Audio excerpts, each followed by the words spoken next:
Me llamo Sofía Cobos. Tengo 26 años y vivo sola en un piso de un dormitorio en el barrio de Chamberí, en Madrid, donde el alquiler está por las nubes y el silencio es exactamente lo que necesito. Trabajo en consultoría de inteligencia privada, lo cual suena impresionante hasta que te das cuenta de que la mayor parte del tiempo consiste en sentarme en salas de las que no puedo hablar, a leer informes que no puedo repetir. Me crié en las viviendas militares de la base de Zaragoza. El año en que cumplí 6 años, me senté en el suelo del salón a ver a mi padre lustrar sus botas antes de una misión internacional. Entonces era comandante, un rango ya respetable a sus 33 años, con hombros anchos y ese silencio propio de los hombres que ya han decidido quién es importante en la habitación. Recuerdo el olor al betún y el ritmo del cepillo de cerdas contra el cuero negro. Quería alcanzarle las cosas, quería serle útil. Él ni siquiera levantó la vista. Mi hermano Domingo, de 9 años, estaba sentado con las piernas cruzadas a su lado y le preguntó a dónde se iba. Mi padre no se lo contó todo, pero sí lo suficiente. El país, las fechas, la unidad. Domingo asintió como si lo entendiera. Yo hice una pregunta, no recuerdo cuál fue. Solo recuerdo la respuesta de mi padre. Ve a ayudar a tu madre. Esa era la estructura de la familia Cobos. Mi padre, entonces el comandante, Esteban Cobos, eran los cimientos. Mi hermano era la estructura que se estaba construyendo encima. Mi madre y yo éramos los tabiques, funcionales, esperados, invisibles. Mi madre, Amelia Herrera, había sido enfermera militar antes de tenernos y era muy buena en su trabajo. Manos firmes, templanza bajo presión. Pero tras el nacimiento de Domingo y el mío, lo dejó todo. Mi padre no le pidió que se quedara, pero tampoco que se fuera. Ella simplemente se adaptó en silencio al papel que él le había dejado libre. La esposa que gestionaba todo lo que él no quería tener en la cabeza. Era cariñosa, paciente, nunca le llevaba la contraria. Cuando yo lloraba por sentirme excluida, y lloré mucho más de lo que jamás admitiría ahora, ella me abrazaba y me decía: «Tu padre te quiere, solo que no sabe cómo tratar a las niñas». La creí durante mucho tiempo, más del que debería. Lo que le di a esa familia podría llenar un diario de bitácora, y nada fue suficiente. A los 10 años me memoricé todos los rangos militares españoles y podía recitar la cadena de mando desde soldado hasta general de ejército. Lo hice una noche en la mesa, sin que nadie me lo pidiera, como un niño que hace un truco de magia. Mi padre dijo: «Muy bien, Sofía», y volvió a dirigirse a Domingo para preguntarle por su partido de fútbol escolar. A los 12 años corrí la carrera popular de 5 kilómetros de la base junto a mi padre.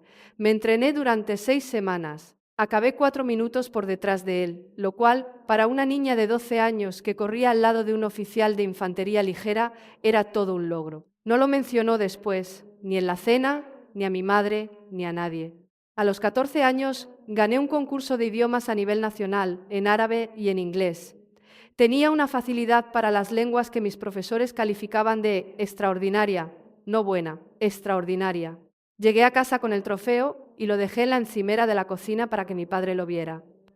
Lo cogió, leyó la inscripción y dijo: «Qué bien, Sofía, Domingo ha entrado en el equipo oficial del instituto». Domingo jugaba en el equipo de suplentes. No había entrado en el oficial. No le corregí. Solo cogí mi trofeo, me lo llevé a mi habitación y lo puse en mi escritorio, de cara a la pared, donde se quedó durante años. Quiero dejar algo claro sobre Domingo. Él no era el malo de mi infancia. Simplemente era el sol en un sistema solar donde solo cabía uno. En los estudios era normal, cumplidor sin ser espectacular y bastante deportista. Tenía la única cualidad que mi padre valoraba por encima de todo. Quería ser militar. Al llegar al bachillerato, Domingo ya hablaba de ingresar en la Academia General Militar de Zaragoza, de la infantería, de seguir los pasos del viejo. Mi padre se iluminaba con él de una manera que jamás vi conmigo. Se llevaba a Domingo a las jornadas de puertas abiertas de la base y lo presentaba a cada sargento y capitán que pasaba como mi futuro oficial. Yo me quedaba a su lado en esos eventos. Nadie me presentaba como nada. Yo solo era la hija. Mientras tanto, era yo quien preparaba la cena cuando mi madre estaba demasiado cansada. Con 16 años, gestionaba el presupuesto de la casa cuando mi padre fue desplegado por segunda vez. Para entonces, ya era teniente coronel, de unos 43 años. El servicio de asistencia a las familias de la base ofreció ayuda. Mi madre era demasiado orgullosa para aceptarla. Así que busqué un trabajo a tiempo parcial en el economato militar, cobrando y empaquetando compras. Y cubrí discretamente lo que el sueldo mensual de mi padre no alcanzaba. Aprendí a cuadrar una cuenta bancaria antes de tener el carné de conducir. Jamás me quejé, ni una sola vez, porque creía, con esa fe desesperada que solo un niño puede mantener, que si era lo suficientemente buena, lo suficientemente útil y lo suficientemente invisible, mi padre acabaría girándose y mirándome. No lo hizo. Lo cierto es que mi padre no era cruel ni maltratador, era algo peor en cierto sentido, era indiferente. La crueldad requiere reconocimiento, tienes que ver a alguien para hacerle daño a propósito. Mi padre ni siquiera me veía. Yo era un personaje de fondo en una historia que él escribía sobre sí mismo y su hijo. Y ningún trofeo, carrera o cuenta cuadrada iba a cambiar el reparto. Mi madre lo veía, tenía que verlo. Pero Amelia Herrera era una mujer que había construido toda su vida adulta intentando no desestabilizar un barco que ya hacía aguas. Me quería, de eso nunca dudé. Me trenzaba el pelo antes del instituto, me leía por las noches y me decía que era inteligente, valiente y fuerte, pero jamás decía esas cosas delante de mi padre. Nunca dijo, Esteban, mira lo que ha hecho tu hija. Jamás interpuso su cuerpo entre la indiferencia de él y mi ansia por su aprobación. Ella suavizaba las cosas. Ese era su trabajo, lo hacía bien, y a mí me costó más de lo que comprendí en su momento. Cuando llegué al bachillerato, dejé de intentar llamar la atención de mi padre mediante logros y empecé a buscarla mediante la utilidad. Me convertí en la hija que nunca daba problemas. Sacaba matrículas de honor sin que me lo pidieran, mantenía mi habitación impecable. No salía de fiesta, no daba a mis padres un solo motivo de preocupación. Pensé que si eliminaba cualquier posible fricción, mi padre notaría la ausencia de problemas y la asociaría a mí. No fue así. Solo asumió que la casa funcionaba sola. Me gradué en el instituto siendo la número 1 de la promoción. Tenía 18 años. Di un discurso sobre el servicio, el sacrificio y lo que significa estar ahí para la gente que no te lo pide. Pensé que era sutil. Mirando atrás, no lo era en absoluto. Mi padre estaba destinado en España en ese momento y asistió. Se sentó en la segunda fila con su uniforme de gala, porque Esteban Cobos nunca iba a ningún sitio sin recordar a todos los presentes lo que había hecho. Tras la ceremonia, una mujer que yo no conocía, la madre o vecina de alguien, se acercó a mi padre y le dijo: «Coronel, debe de estar orgullosísimo de su hija. Ese discurso ha sido extraordinario». Mi padre le estrechó la mano y dijo: «Sí, es la lista de la familia, aunque el que va a servir a la patria de verdad es Domingo». Lo dijo con una sonrisa, como quien explica un chiste familiar. Como si ser inteligente fuera el premio de consolación que te daban cuando no servías para lo que de verdad importaba. Me quedé allí con mi birrete, mi matrícula de honor, viendo a mi padre sonreír ante los elogios de una extraña mientras desviaba cada pizca de orgullo hacia mi hermano. No lloré, no discutí, solo pensé: de acuerdo, ese es el trato. Ya conozco las reglas del juego. Aún no sabía que las reglas estaban a punto de cambiar. No sabía que en 4 años estaría sentada en una sala sin ventanas, siendo admitida en un programa que transformaría toda mi vida. No sabía que la chica a la que mi padre despreciaba como la lista acabaría teniendo en sus manos las vidas de hombres como él en lugares a los que él jamás iría, haciendo cosas para las que él nunca tendría la autorización de seguridad necesaria. Pero aquella noche, en el aparcamiento del instituto, sosteniendo mi diploma y viendo a mi padre caminar por delante de mí hacia el coche con el brazo por encima de los hombros de Domingo, tomé una decisión silenciosa. No lo anuncié, no lo escribí, solo lo supe. Había terminado de esperar a que me dejaran entrar por la puerta principal.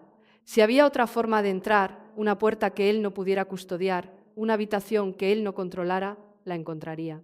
Solo que aún no sabía qué aspecto tendría esa puerta. Fui a la Universidad Complutense de Madrid con una beca de excelencia académica para estudiar traducción e interpretación y relaciones internacionales. Tenía 18 años y por primera vez en mi vida estaba en un espacio donde ser inteligente no era el premio de consolación. Era el objetivo. A mis profesores no les importaba que no pudiera correr 5 kilómetros con botas de combate. Les importaba que pudiera analizar la morfología verbal del Dari y redactar un análisis de 20 páginas sobre las estructuras de comunicación de las tribus pastunes sin despeinarme. Mantuve un expediente brillante, estudiaba 3 idiomas a la vez. 2 profesores distintos me recomendaron para lo que llamaron una capacidad analítica excepcional. Era buena, lo sabía, y durante un tiempo aquello me bastó. Mi padre ni se enteró. Para entonces ya le habían ascendido a coronel de carrera y estaba destinado en el Ministerio de Defensa, que trataba como si fuera su propio trono. Cuando me llamaba a la universidad, lo cual ocurría rara vez, las conversaciones giraban en torno a Domingo. La unidad de Domingo, las marcas físicas de Domingo, el plan de Domingo para presentarse a la oposición de oficiales. Domingo se había alistado como soldado raso nada más terminar el instituto, prefiriendo ascender desde abajo. Mi padre vendía esto como algo noble. Quiere ganárselo desde el fango, le decía cualquiera que quisiera escucharle, como si elegir el camino difícil eximiera a Domingo de ser el único camino al que mi padre prestaba atención. Las navidades de mi segundo año de carrera lo dejaron todo en evidencia. Nos reunimos en la casa familiar. Mi padre trajo a la mesa la carta de admisión de Domingo para la Academia de Oficiales de Promoción Interna y la leyó en voz alta como si fuera una escritura sagrada. Todos aplaudieron. Mi madre se inclinó hacia Domingo y le besó la mejilla. Luego se dirigió a la mesa y dijo con suavidad: «Sofía, ¿por qué no nos cuentas lo de tu beca de investigación de este verano en Jordania?» Lo intentaba, siempre lo intentaba. Mi padre la cortó antes de que yo pudiera abrir la boca. «Estamos hablando de servicio de verdad, Amelia», dijo restándole importancia, como si fuera una broma. Nadie se rió excepto él. Yo tomé un bocado de comida y no dije nada. Por aquella época, Domingo empezó a salir con una chica llamada Tara Quintana. Su padre era un suboficial mayor retirado, el rango más alto de suboficiales, y Tara se había criado en el mismo ecosistema de viviendas militares que nosotros. Era ruidosa, de opiniones firmes y adoraba la imagen de la familia militar como quien adora a las estrellas de cine. Conectó con mi padre de inmediato. En cuestión de un mes, ya se sentaba a su lado en las cenas familiares para hablar de la cultura del ejército, las misiones en el extranjero y la sagrada división entre los que sirven y los civiles. Ahora yo no solo era la hija ignorada, sino la civil en una habitación llena de gente que consideraba que ser civil era pertenecer a una especie inferior. Tara dijo algo una vez en la cena que nunca he olvidado. Me miró desde el otro lado de la mesa con una sonrisa totalmente ensayada y dijo: «Tiene que ser difícil ser la única que no sirve a su país». Lo dijo con una compasión impostada, de esa que le ofreces a alguien que acaba de perder a su mascota. Mi padre se rió entre dientes. Mi madre miró su plato. Yo respondí: «Me las apaño», y ahí quedó la cosa. Pero ese año estaba ocurriendo algo más, algo que ninguno de ellos sabía y que no sabrían en mucho tiempo. Era la primavera de mi último año de carrera. Tenía 22 años. Acababa de impartir una conferencia en el departamento sobre la cartografía de los dialectos del pastún, concretamente sobre la variación fonológica entre los dialectos del sur y del este de Afganistán y cómo esos cambios afectaban a la fiabilidad de las escuchas de inteligencia. Al terminar, un hombre con un traje gris muy sencillo se me acercó en el pasillo. Tenía unos 40 y tantos años y un aspecto anodino que resultaba claramente intencionado. Dijo llamarse señor Carroll. Me preguntó si alguna vez había considerado trabajar para el gobierno. Le respondí que había pensado en el Ministerio de Asuntos Exteriores. Me dijo: «Yo no vengo de exteriores». Luego me entregó una tarjeta con un número de teléfono sin nombre de agencia y añadió: «Llama aquí si de verdad quieres aprovechar lo que sabes hacer». Llamé. Lo que siguió fueron 4 meses de cribas, pruebas de polígrafo e investigaciones de antecedentes que llegaron más lejos de lo que jamás hubiera imaginado. Entrevistaron a mis profesores de instituto, a mis vecinos y a la mujer con la que había trabajado en el economato militar cuando tenía 16 años. Me integraron en un programa compartimentado dependiente del Mando Conjunto de Operaciones Especiales. El trabajo estaba clasificado a un nivel que solo puedo describir diciendo que si estás dentro lo sabes y si estás fuera no te lo puedo contar. Mi función inicial fue la de asesora civil, especialista en comunicaciones y lingüística de apoyo a operaciones especiales de primer nivel. La historia de cobertura que le di a mi familia era sencilla y deliberadamente aburrida. Trabajaba para una empresa contratista de defensa gestionando logística y cuadrando horarios. Cuando mi padre lo oyó, le dijo a mi madre: «Bueno, al menos tiene una nómina». Ese fue todo el interés que mostró por mi carrera. Quiero pararme aquí para explicar qué se siente al ser subestimada por la persona cuya valoración te has pasado la vida intentando ganarte. No es dramático, no es cinematográfico, es un zumbido sordo y de baja frecuencia que vive en tu pecho y nunca se apaga del todo. Aprendes a funcionar con él. Aprendes a dejarlo ahí mientras haces cosas extraordinarias y aprendes a no esperar que el zumbido cese solo porque las hayas hecho. Ese zumbido me acompañó desde Zaragoza hasta Madrid y seguía ahí el día que me gradué. Mi graduación universitaria fue en mayo. Tenía 22 años, matrícula de honor y el primer puesto de mi promoción. Mi padre asistió. Me estrechó la mano después nada de abrazos, un apretón de manos y dijo: «Me alegro por ti, bonita». Domingo también estaba allí. Acababa de recibir su despacho de alférez, a sus 25 años, recién salido de la academia. Llevaba su uniforme de gala. 1 de cada 3 personas en mi graduación felicitaba a Domingo por su empleo militar. Yo me quedé allí con mi toga, mi beca académica, mis máximas calificaciones, viendo a mi padre mirar a mi hermano con orgullo como si fuera él quien acababa de cruzar el escenario. No culpo a los desconocidos. Un joven de uniforme es una historia visual que se cuenta sola. Una joven vestida con el traje académico es solo una graduada más. Pero mi padre no era un desconocido. Se suponía que él debía conocer la diferencia. Recuerdo estar en el patio del campus después de la ceremonia, viendo a mi familia caminar por delante de mí hacia el aparcamiento. Mi padre llevaba el brazo sobre los hombros de Domingo. Mi madre caminaba junto a Tara, que ya hablaba de los preparativos de la boda. Me quedé allí de pie sosteniendo mi título universitario y pensé: nunca seré suficiente para él si intento entrar por su puerta. No sabía que en cuestión de semanas estaría sentada en una sala de reuniones donde me asignarían un indicativo de llamada. No sabía que la puerta que tanto había buscado, la que mi padre no podía custodiar, ya se había abierto, solo que aún no sabía cuánto me costaría cruzarla.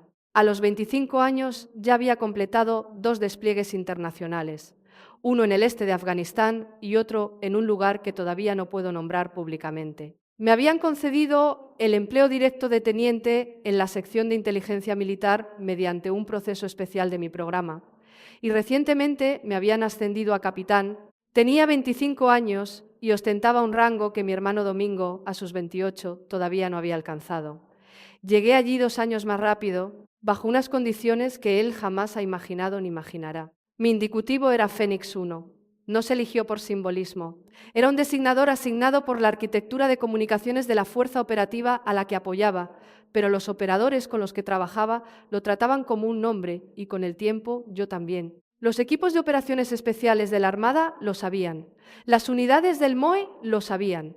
En ciertas salas, en ciertos edificios y en ciertos países, Fénix 1 significaba algo. Significaba la voz en la red de radio que mantiene la calma cuando el pasillo de evacuación se derrumba, la que desvía la ruta de escape cuando la principal ha saltado por los aires, la que habla en daria al informante local, en pastún al líder de la aldea y en español al jefe del equipo, y lo hace todo en la misma transmisión de 60 segundos sin pestañear. Nunca disparé un arma en combate, nunca me hizo falta. Mi arma era mi voz, mis idiomas y mi capacidad para mantenerme firme cuando todo a mi alrededor se caía a pedazos. Coordinaba las comunicaciones y la extracción de equipos que operaban en territorio hostil. Tenía una habilitación de seguridad reservada que superaba a la de casi cualquier persona en cualquier sala en la que entrara, incluidas salas a las que mi padre llevaba 30 años intentando acceder. Jamás se me permitió contarle nada de esto a mi familia, ni una palabra ni una pista. En un despliegue en la provincia del Man, en Afganistán, guié a un equipo de 6 hombres de operaciones especiales a través de un pasillo de extracción que se había venido abajo. Su ruta principal estaba comprometida. La secundaria, bloqueada por un artefacto explosivo improvisado, estaban atrapados en un recinto sin apoyo aéreo y con una milicia local cercándolos desde 2 direcciones. Yo era la única voz en su radio. Los desvié por el cauce seco de un río. Coordiné el apoyo con un equipo de reacción rápida a 17 kilómetros de distancia y mantuve las comunicaciones durante 2 horas y 14 minutos hasta que el último hombre estuvo a salvo a bordo de un helicóptero rumbo al sur. Uno de esos hombres era el suboficial mayor Patricio Domínguez, con 26 años de servicio a sus espaldas. Su indicativo era irlandés. Yo no lo conocía en persona. Solo conocía su voz, su respiración y el sonido de las ráfagas de su equipo mientras los guiaba en mitad de la noche. Me enteré más tarde de que Domínguez le dijo a su equipo al llegar a la base: «Esa voz nos ha salvado la vida». Él no sabía mi nombre, sabía mi indicativo, con eso bastaba. Y entonces llegó la cena militar. Mi padre, el coronel retirado Esteban Cobos, organizaba una cena anual de veteranos en la residencia militar de Zaragoza. Era su evento, su escenario. Unas 40 personas llenaban la sala, oficiales retirados, suboficiales mayores, algunos militares en activo. Domingo estaba allí ya como teniente, impecable con sus pantalones de vestir y su camisa planchada. Tara también estaba allí, recién casada con Domingo, radiante de esa forma específica que hacía que mi padre se sintiera orgulloso. Mi madre andaba por allí, silenciosa como siempre, organizando la comida con el esmero de quien prefiere servir antes que sentarse. Yo estaba allí porque mi madre me lo había pedido. Estuve a punto de no ir. Mi padre presidía una mesa cerca de la entrada de la sala, contando anécdotas exageradas de la forma en que lo hacen los coroneles retirados, cada historia un poco más grande que la anterior. Alguien en la mesa le preguntó por sus hijos. Mi padre pasó el brazo sobre el hombro de Domingo y dijo: «Este lleva la antorcha, el teniente Cobos, tercera generación de la familia». Hubo aplausos. Domingo sonrió. Luego mi padre hizo un gesto desganado hacia donde yo estaba, de pie junto a la mesa de las bebidas con un vaso de agua. ¿Y ella? Trabaja en seguros, si os lo podéis creer. Nunca se había molestado en recordar bien mi cobertura de contratista de defensa, pero lo de los seguros era lo que se le había quedado grabado, o tal vez lo que decidió que sonaba más insignificante. Esbozó una sonrisa burlona. No valía para el mundo real, así que se dedica a rellenar papeles para una empresa. Un murmullo de risas recorrió la mesa. Risas educadas, algo incómodas, pero risas al fin y al cabo. Tara fue la que se rió con más ganas. Mi padre no había terminado. Se inclinó hacia adelante y añadió: «Intenté que hiciera la formación militar, pero me dijo que prefería estudiar idiomas». Hizo el gesto de las comillas con los dedos. Más risas cómplices. Una chica lista, claro, pero ser lista no significa ser dura. Lo dijo como una sentencia, como si me hubiera pesado en la única báscula que para él importaba y yo hubiera resultado demasiado ligera. No me moví. Me habían entrenado para no reaccionar, pero mi madre vio cómo se me tensaba la mandíbula. Ella siempre se da cuenta. En ese momento se abrió la puerta de la sala. El suboficial mayor retirado Patricio Domínguez, irlandés, entró en el local. Hombros anchos, sienes plateadas y una ligera cojera debido a la lesión de entrenamiento que puso fin a su carrera. Llegaba tarde. Estrechó algunas manos cerca de la entrada mientras escaneaba la sala con la mirada fija de los que han estado en combate. Salidas, ventanas, densidad de la gente. De repente, sus ojos se cruzaron con los míos. Se detuvo en seco. Se quedó pálido. No de miedo, sino de reconocimiento. De esa clase de impacto que te golpea el pecho cuando escuchas una voz que no has vuelto a oír desde la peor noche de tu vida y te das cuenta de que esa voz pertenece a una persona que está de pie a 3 metros de ti, sosteniendo un vaso de agua en una cena de veteranos. Caminó hacia mí. Nadie en la sala se había percatado todavía. Se detuvo a 1 metro. Levanté la vista. Nuestras miradas se cruzaron. Vi en él el recuerdo, el peso, la gratitud, todo ello comprimido en un solo segundo de contacto visual. Lo dijo casi en un susurro. «Fénix 1». Mi madre lo miró confundida. Mi padre, que estaba a mitad de una frase en su mesa, se calló. Las cabezas se giraron. Domínguez tenía los ojos vidriosos. Dijo, ahora con voz más fuerte, para todos los presentes: «Esta mujer». Se detuvo, apretó los labios y se recompuso. Luego miró directamente a mi padre. «Coronel, ¿sabe usted lo que hizo su hija?». Mi padre se le quedó mirando. «¿De qué estás hablando, irlandés?». Domínguez se cuadró. Se puso firmes. Un suboficial mayor con 26 años de servicio se ponía firmes ante una mujer que todos en la sala pensaban que vendía seguros.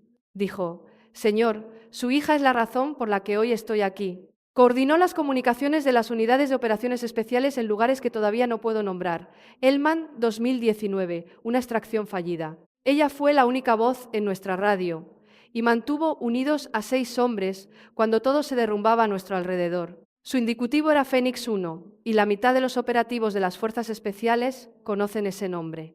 Hizo una pausa. Ella no podía contárselo, no tenía permiso, pero yo sí. El silencio que siguió se prolongó mucho más de lo que el silencio debería durar en una habitación.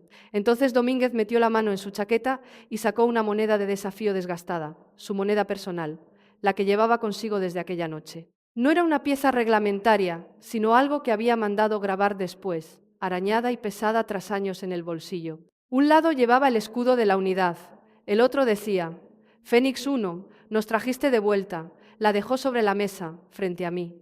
Dijo: «¿Nos trajiste de vuelta?»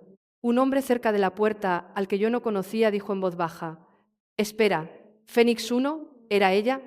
Cruzó la sala y me estrechó la mano. Luego otro hombre se levantó. Y otro más.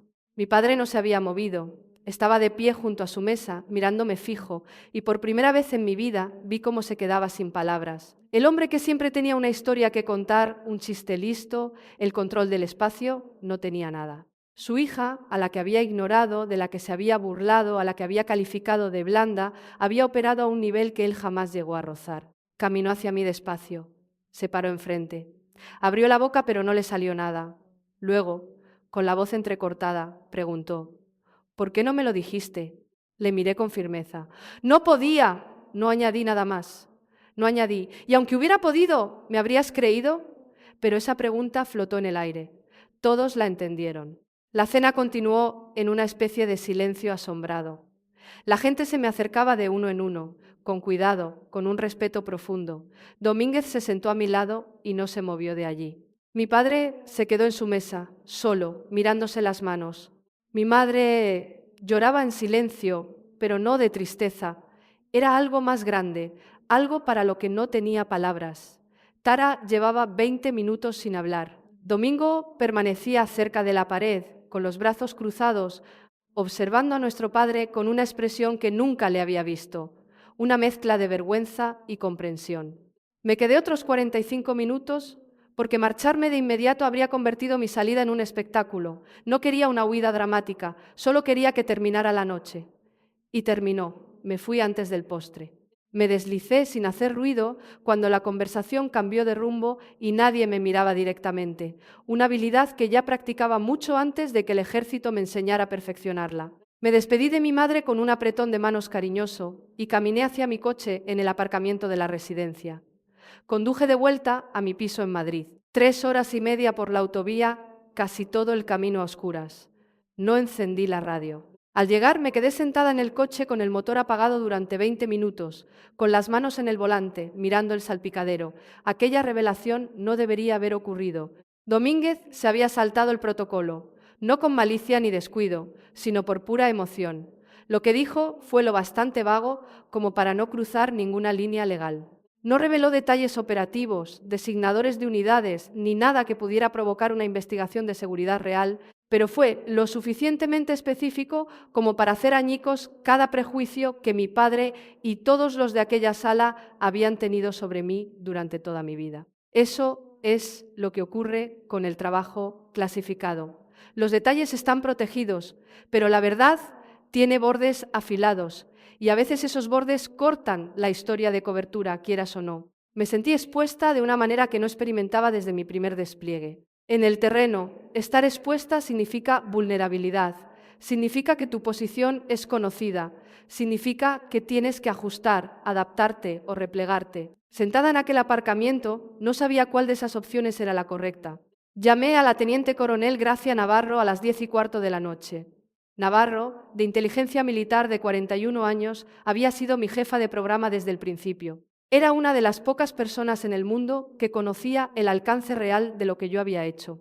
También era lo más parecido a una mentora que tenía, el tipo de persona que escuchaba sin fingir compasión y te decía las cosas claras. Le relaté lo ocurrido como si estuviera entregando un informe de situación, de manera plana, secuencial, sin valoraciones personales. La cena, las bromas de mi padre, la entrada de Domínguez, el reconocimiento de la gente, el silencio, el rostro de mi padre. Navarro no me interrumpió. Cuando terminé guardó silencio unos segundos y luego dijo: ¿sabes qué es lo más difícil de este trabajo? No son las misiones. Es volver a casa con personas que no tienen ni la menor idea de lo que has tenido que soportar por ellas. Tenía razón. Siempre la tenía en las cosas que importaban. En los días siguientes procesé todo lo que había estado cargando a la espalda. no solo por la cena, sino por todos estos años. No pude ir al entierro de mi abuela porque me encontraba en un centro de operaciones tácticas en Bagram. No asistí a la boda de domingo porque estaba volando hacia una base de operaciones avanzadas a 3 usos horarios de distancia. Le dije a mi madre que tenía un viaje de trabajo. Ella me preguntó, ¿otra vez? Y yo le respondí, lo siento, mamá. Y ella me dijo, ten cuidado, cariño, sin saber lo literal que era aquella petición. He estado muy cerca de una violencia que la mayoría de la gente no puede ni imaginar. He escuchado disparos a través de unos auriculares y he guiado a hombres bajo el fuego usando una voz que entrené para no transmitir el menor atisbo de miedo. Tengo una carpeta llena de menciones que descansa en un archivo clasificado que nadie de mi familia verá jamás. Sentada en mi sofá esa semana, reviviendo la cena una y otra vez, me di cuenta de algo que debería haber entendido mucho antes. La revelación había cambiado la imagen exterior, pero no la interior. Mi padre ahora sabía algo, pero saber y comprender son dos cosas distintas. Saber que tu hija ha servido en el ejército no es lo mismo que comprender lo que sacrificó para hacerlo. Saber que salvó vidas no borra 25 años de haber sido tratada como una nota al pie de página. Las palabras de Domínguez expusieron un hecho. El daño emocional, las décadas de desprecio, las bromas y las comillas con los dedos no eran algo que un instante de asombro en una sala pudiera reparar. Comprendí que aquella revelación no era el desenlace. Era el comienzo de una pregunta mucho más difícil. Ahora que lo sabe, ¿qué va a hacer con ello? Porque esto es lo que la gente no entiende de momentos así. El público, los 40 veteranos de la sala, presenciaron un giro dramático. Vieron a un padre enfrentado a la verdad sobre su hija. Es una buena escena. El tipo de escena que el público aplaudiría en una película. Pero yo no estoy en una película. Estoy en las consecuencias de lo ocurrido. Y las consecuencias no tienen banda sonora. Tienen silencio. Un teléfono que no suena y un aparcamiento en Madrid, donde una mujer se sienta sola a preguntarse si el padre que acaba de descubrir la verdad va a hacer algo con ella, además de sentirse abochornado. Desprendí la pequeña moneda de desafío del interior de mi chaqueta, la moneda de la unidad que el equipo de Domínguez me había entregado directamente tras la extracción en Hellman. Era diferente de la que él había dejado sobre la mesa en la cena. Aquella era personal, encargada por él. Esta era de la unidad, de latón, arañada, más pesada de lo que parecía. Un lado llevaba el escudo, el otro decía Fénix 1, Hellman 2019. La sostuve en la palma de la mano durante un largo rato. Luego la guardé de nuevo y colgué la chaqueta en el armario. Sonó el teléfono. Era Esteban. Dejé que saltara el contestador. Su mensaje fue breve, dubitativo. La voz de mi padre en la grabación sonaba como la de un hombre al que le faltara el aire y todavía intentara recuperarlo. Sofía, yo. No sé qué decir. Devuélveme la llamada, sin disculpas, sin reconocer lo que había dicho sobre mí en la cena, sin admitir que las risas que había provocado a mi costa habían recaído sobre una persona que le superaba en nivel de seguridad a la mitad de la sala y que cargaba con un peso que él ni siquiera alcanzaba a concebir. Solo el desconcierto de un hombre cuya narrativa pública se había venido abajo pidiéndome ayuda para reconstruirla. No le devolví la llamada, no por rencor, sino por claridad. Había pasado toda mi vida esforzándome para un público que se negaba a mirar. Había corrido, ganado trofeos, cuadrado cuentas, gestionado una casa, me había graduado con las mejores notas, había obtenido un empleo militar clasificado y guiado a hombres bajo el fuego y nada de eso había sido suficiente para ganarme un sitio en la mesa que mi padre había dispuesto para domingo. Ahora que el telón se había caído, no iba a correr al escenario a dar explicaciones. Si Esteban Cobos quería entender a su hija, tendría que venir a buscarme y tendría que hacerlo bien. Llamé a mi madre un martes por la tarde, una semana después de la cena. Le dije, te quiero, mamá, pero no voy a llevar a papá de la mano para que gestione lo que siente por esto. Ha tenido 25 años para verme. Una cena no borra todo eso. Si quiere tener relación conmigo, tiene que esforzarse él, no solo procesar su sorpresa. Mi madre guardó silencio durante mucho tiempo. Podía oír su respiración. Luego dijo con suavidad, lo sé. 2 palabras, pero en ellas escuché todo lo que nunca había dicho en voz alta. Los años de observar en silencio, la culpa de no haber intervenido, la callada certeza de que lo ocurrido en aquella cena no era una sorpresa, sino un ajuste de cuentas. Esteban, por su parte, estaba descolocado como nunca lo había estado. Al día siguiente llamó a Domínguez. Lo sé porque Domínguez me lo contó más tarde. Mi padre le exigió respuestas. Quería detalles, nombres de unidades, lugares de despliegue, datos específicos de las misiones. Domínguez le dijo lo que pudo, que no era mucho. Sofía sirvió en un puesto clasificado. ¿Tenía su despacho de oficial? Ostentaba un rango y una habilitación a los que usted, coronel, no tenía acceso. Salvó vidas. Luego, Domínguez añadió algo que me habría gustado escuchar en directo. Con todo el respeto, coronel, le debe usted a ella mucho más que una llamada telefónica. Mi padre no se lo tomó bien. No estaba enfadado conmigo, no exactamente. Estaba enfadado con la situación, que es el tipo de enfado al que recurren los hombres como él cuando la emoción real que hay debajo es la vergüenza. Había construido toda su identidad sobre el conocimiento de la cadena de mando, sobre ser el más antiguo de la sala, sobre entender cómo funcionaba el ejército y quién importaba dentro de él. Y se le había escapado el eslabón más importante de su propia familia.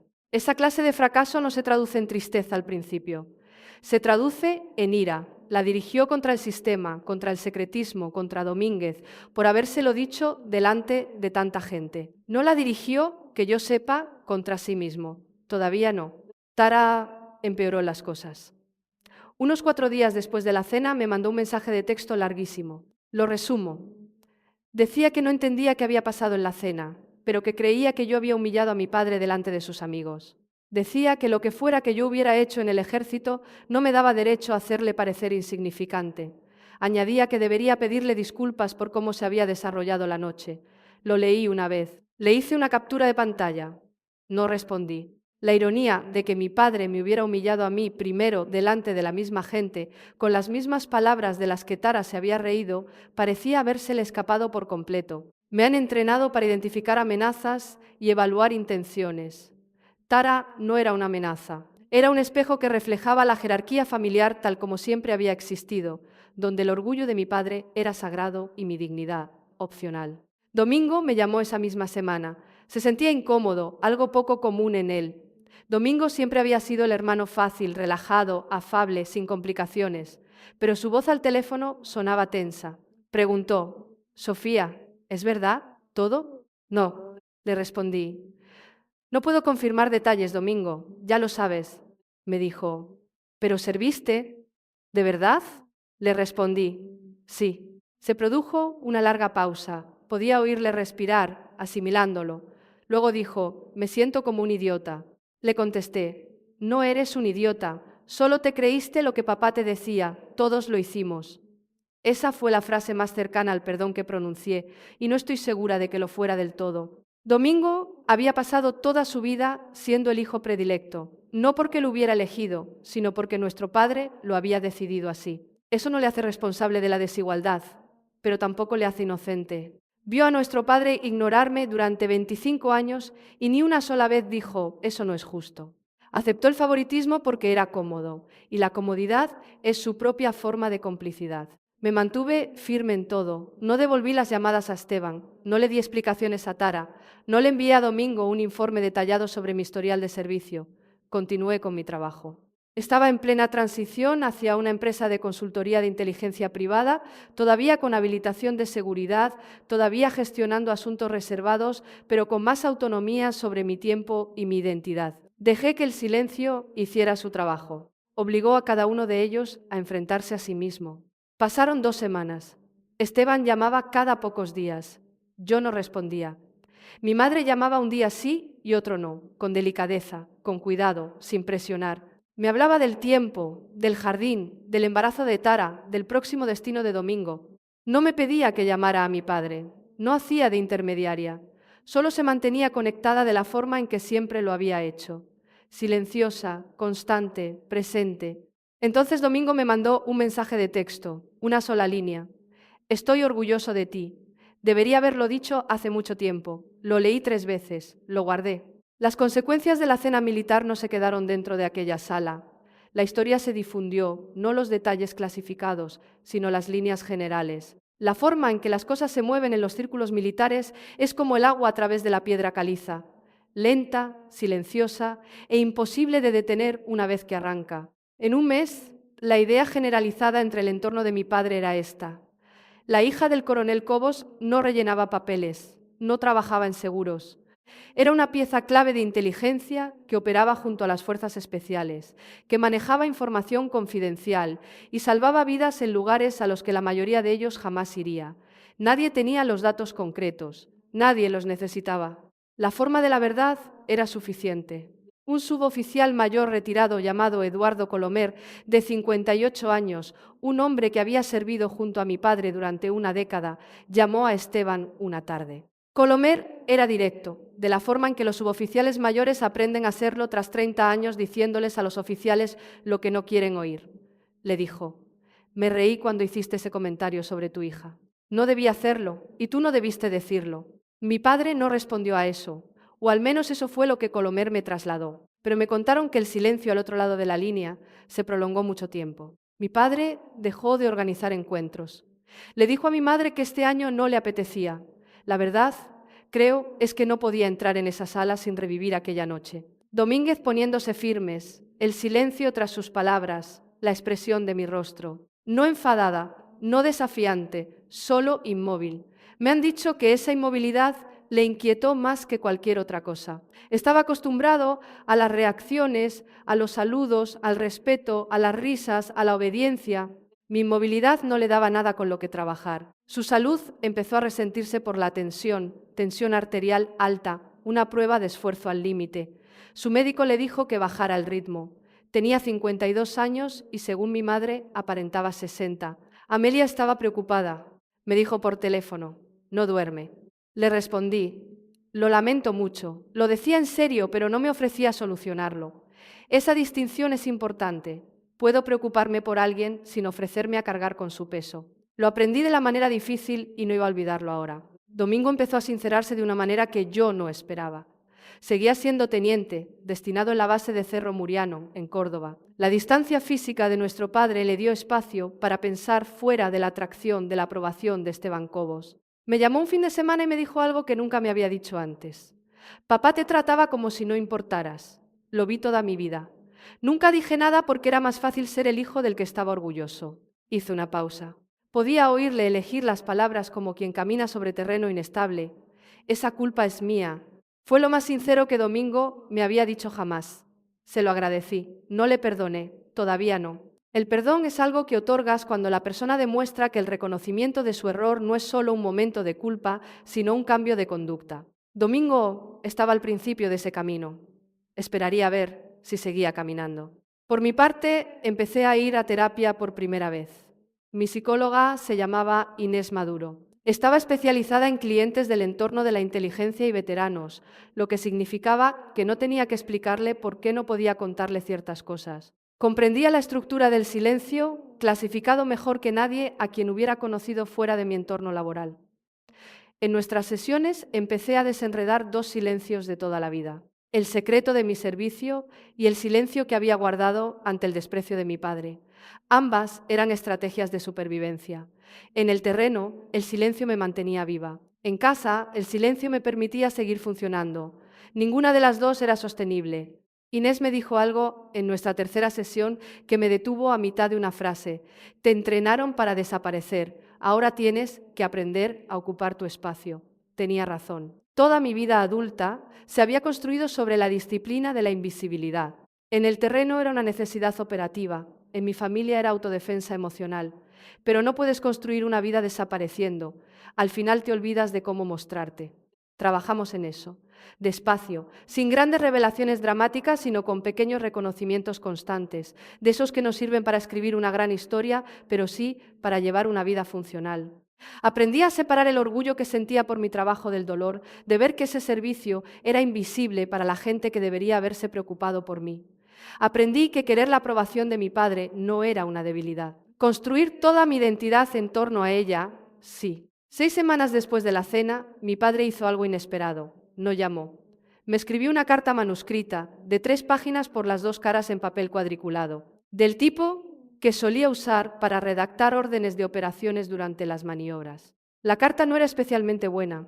Había partes defensivas. Intentaba explicar por qué había dicho las cosas que dijo en la cena, como si el contexto pudiera suavizar el golpe. Otras partes eran autocompasivas. Hablaba de lo difícil que había sido enterarse de la verdad delante de sus amigos, como si su vergüenza pesara más que mis años de desprecio. Pero perdida en la segunda página, en mitad de un párrafo sobre cómo le habría gustado que las cosas hubieran sido de otra manera, había una frase: creo que estaba tan orgulloso de la persona que quería que fueras que nunca vi quién eras en realidad. Esa única frase valía más que todo lo que me había dicho en su vida. No era suficiente, no estaba ni cerca de serlo, pero era la primera declaración sincera que me escribía, y la reconocí como lo que era.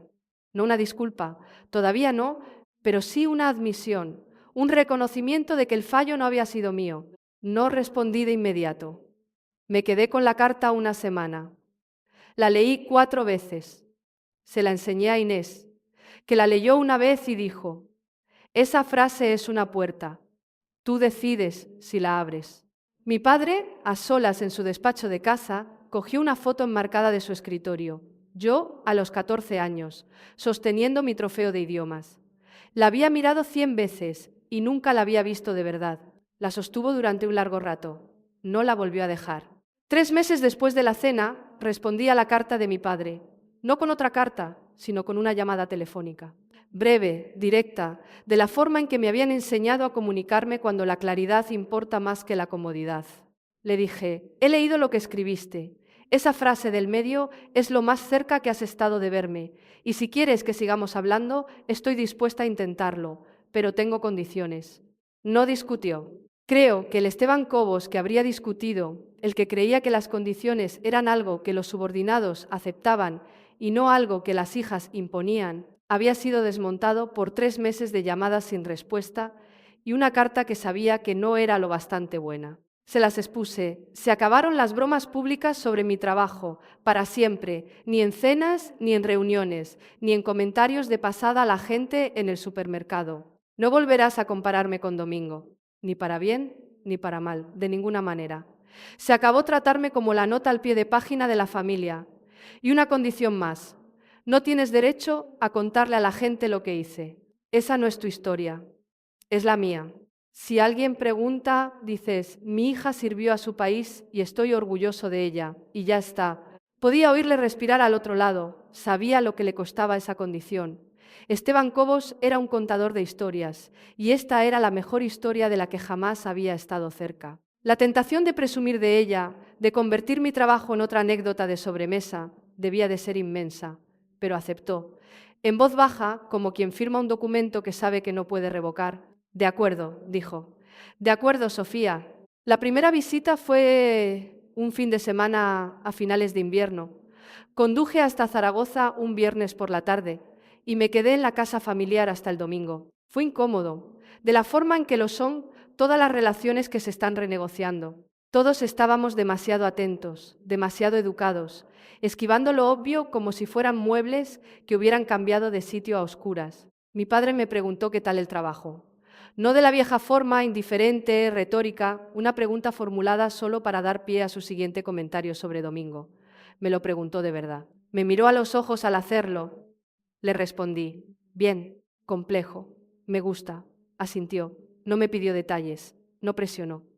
Estaba aprendiendo despacio y con tropiezos, que respetarme significaba no exigir acceso a todo lo que yo era. Mi madre fue el motor silencioso de aquel fin de semana. No forzó conversaciones entre mi padre y yo, no nos sentó a hablar ni hizo de mediadora, solo creó el espacio.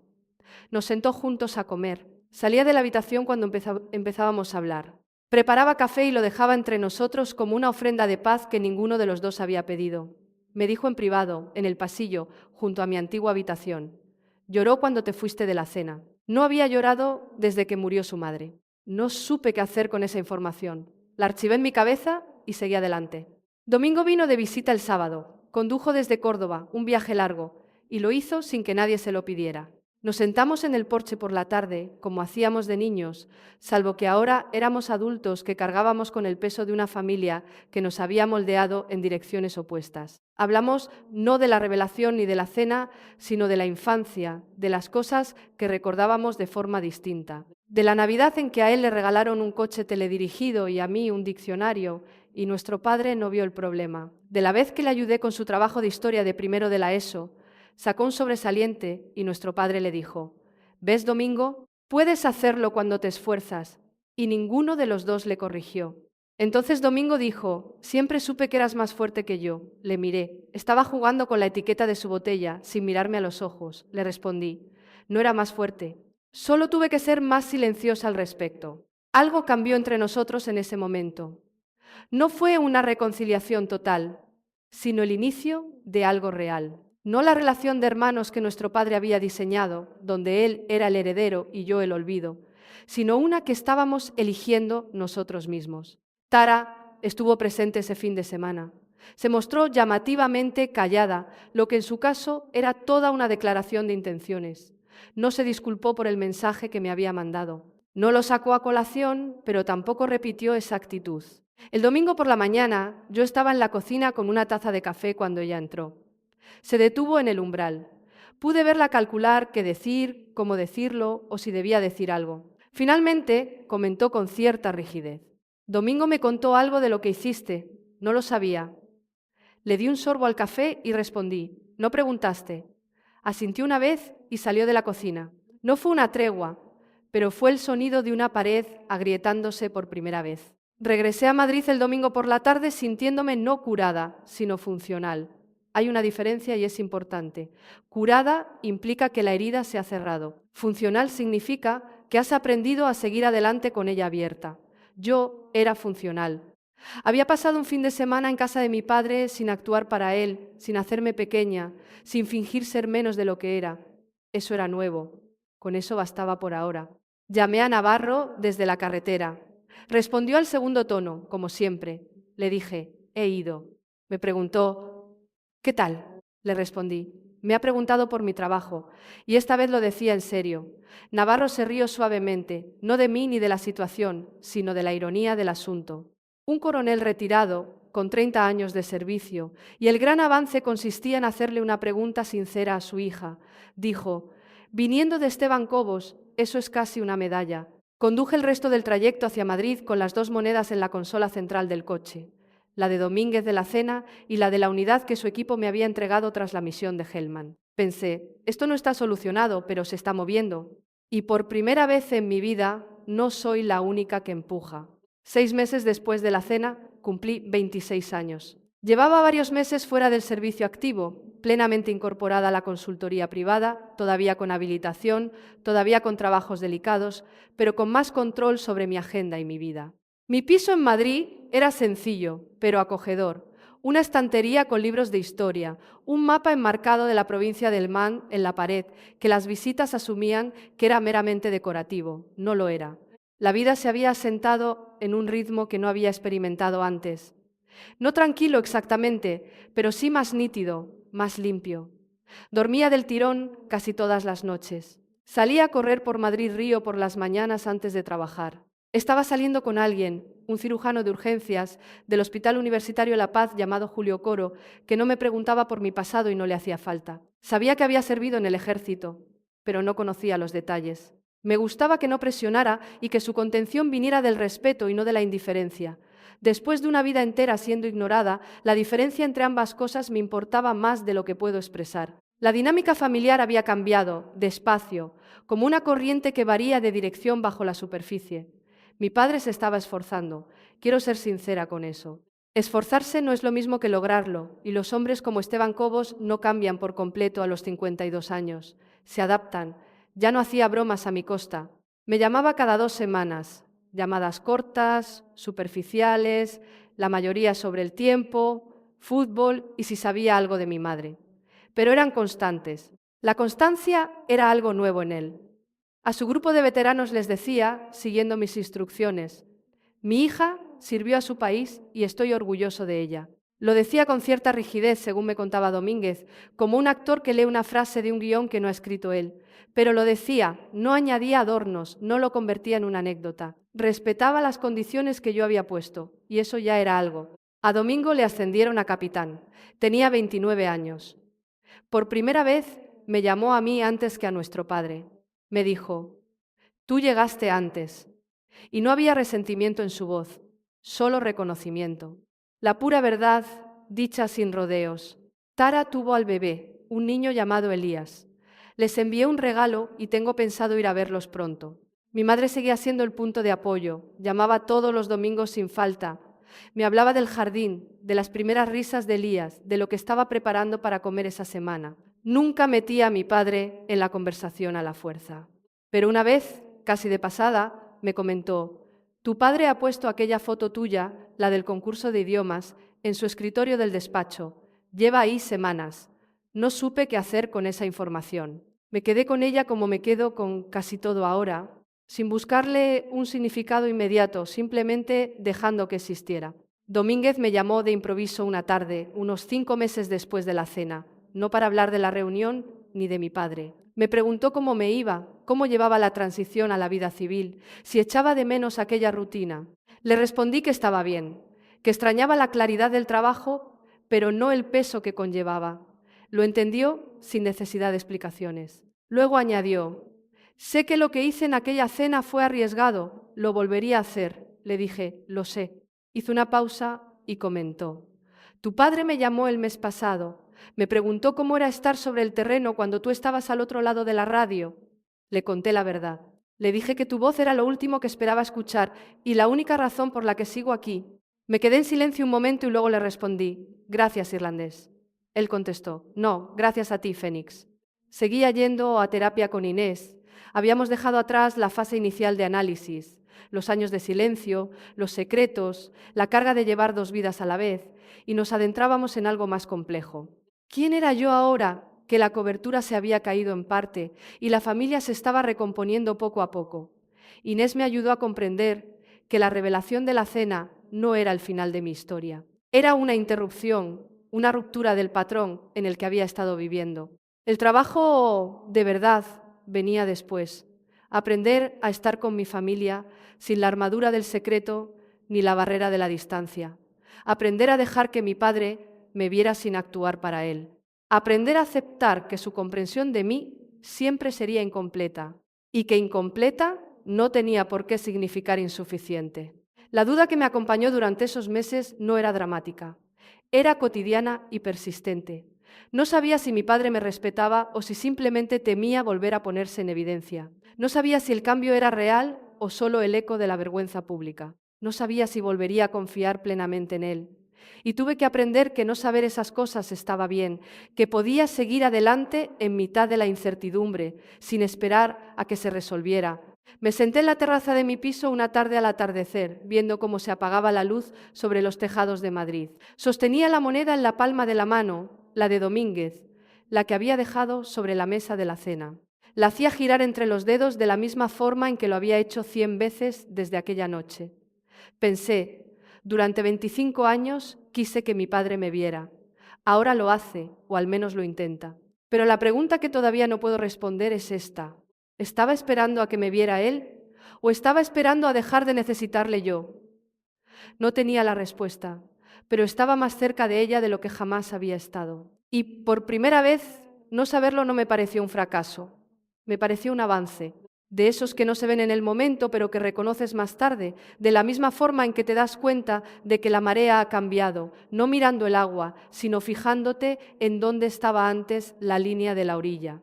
Guardé la moneda en el bolsillo y entré a preparar la cena. El teléfono no sonó. Tampoco me hacía falta.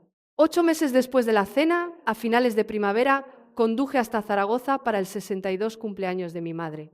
Fue una reunión pequeña, solo de familia: Esteban, Amelia, Domingo, Tara, el pequeño Elías y yo. Sin veteranos, sin público, sin salones de celebraciones, solo la casa familiar, una tarta de la pastelería del barrio y el sonido de un bebé de 2 meses balbuceando en el suelo del salón. El ambiente era diferente al de mi última visita.